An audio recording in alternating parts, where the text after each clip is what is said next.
Selon une source des autorités angolaises publiée le 16 septembre de 2020 17h35.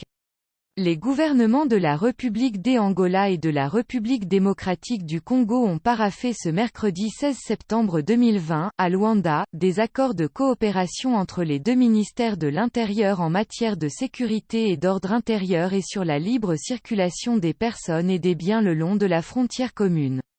Le président angolais, son Excellence João Lourenço eut déjà reçu son homologue congolais Félix Tshisekedi Tshilombo à Luanda, le 5 février 2019 dernier. Dans le cadre du renforcement de la coopération en matière de défense et de sécurité, l'Angola et la République démocratique du Congo ont signé mercredi 16 septembre 2020, à Luanda, 3 accords d'échange, dans les domaines de la défense, de la sécurité et la création d'une commission mixte permanente dans ce domaine.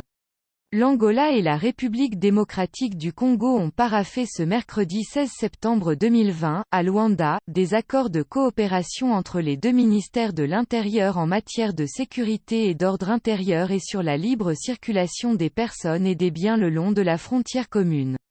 Les deux pays ont également convenu de mettre en place une commission permanente conjointe de défense et de sécurité entre les deux pays. Les mesures de sécurité visant à atténuer la propagation du Covid-19 le long de la frontière commune, la prévention et la lutte contre le terrorisme, l'immigration illégale et le remplacement des frontières entre les deux pays ont dominé les travaux à huis clos de la Commission bilatérale de défense et la sécurité, qui a commencé à Luanda le lundi 14 septembre et s'est terminée ce mercredi 16 septembre 2020.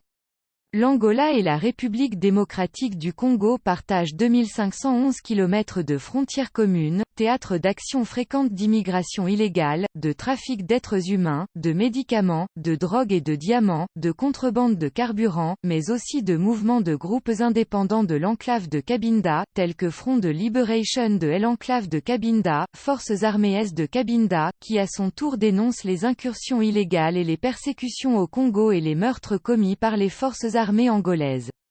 Les gouvernements de l'Angola et de la République démocratique du Congo ont paraphé un accord de coopération sur la sécurité et l'ordre public à la frontière commune, qui établit des mécanismes de renforcement du contrôle des frontières.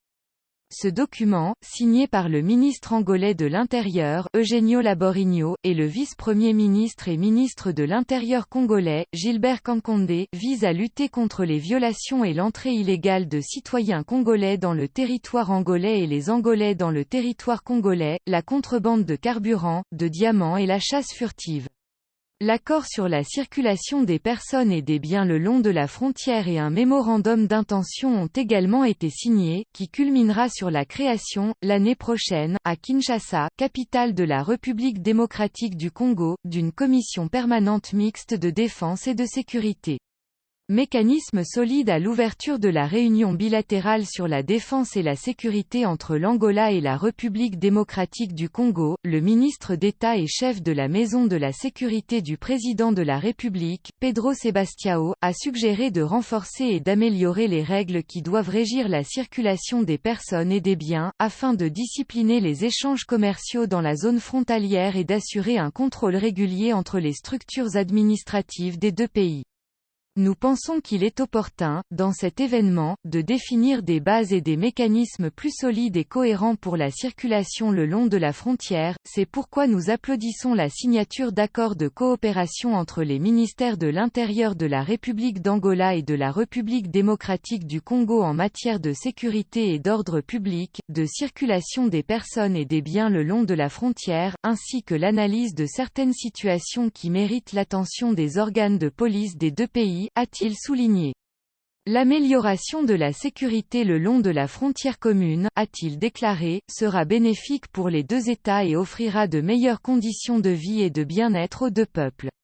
Nous avons reçu des directives précises du président de la République, João Lourenço, pour développer des actions communes sur les incidents le long de la frontière afin de réduire le chiffre de 4020 infractions enregistrées au cours du premier semestre de cette année, en mettant l'accent sur l'immigration illégale et le trafic de carburant, a souligné Pedro Sebastião. La sécurité que nous recherchons tous deux, a-t-il dit, vise fondamentalement à sauvegarder l'inviolabilité de nos frontières pour lutter contre l'immigration clandestine, le commerce illégal, l'exportation et la vente de devises étrangères en dehors du circuit légal, ainsi que le trafic de carburant, facteurs qui nuisent gravement à l'économie des parties. Transparence des opérations. Le ministre d'État a expliqué que la mise en œuvre de l'opération Transparence dans le pays, bien qu'ayant été un succès, manque d'une approche entre les deux États, car elle implique les citoyens et les membres de la famille des deux pays, ce qui nécessite une collaboration plus étroite afin de sauvegarder les intérêts communs et d'améliorer les relations entre les deux États.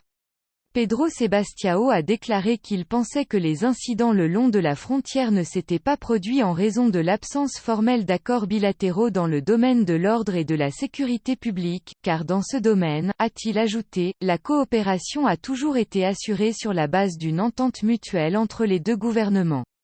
Dans son discours, le vice-premier ministre et ministre de l'Intérieur congolais, Gilbert Kankonde, a déclaré que la réunion a permis aux experts de partager des questions d'intérêt commun et les stratégies qui devraient être adoptées pour surmonter les défis sécuritaires auxquels les deux pays sont confrontés. L'objectif principal de cette réunion, a-t-il dit, reste le renforcement des excellentes relations de fraternité et d'amitié qui ont toujours caractérisé les deux chefs d'État et leurs peuples respectifs. Le dirigeant congolais a estimé que la signature des 3 instruments juridiques permet de mettre un terme à tous les actes criminels qui se sont produits le long de la frontière. Le ministre congolais a demandé que les immigrés clandestins soient traités avec plus d'humanisme.